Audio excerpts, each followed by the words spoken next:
శరణు శరణు మా అమ్మ రేణుక తల్లి ఎల్లమ్మ మౌరాలెల్లమ్మ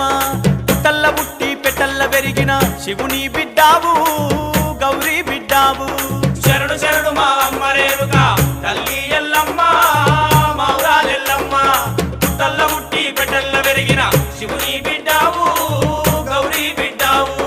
ఆదిశక్తివి అమ్మా భవానివి అఖిల లోకములు ఏలే తల్లివి శరణు శరణు శరణు శరణు మా అమ్మ రేణుక తల్లి ఎల్లమ్మ మౌరాలెల్లమ్మ పుట్టల్ల పుట్టి పెట్టల్ల పెరిగిన శివుని బిడ్డావు గౌరీ బిడ్డావు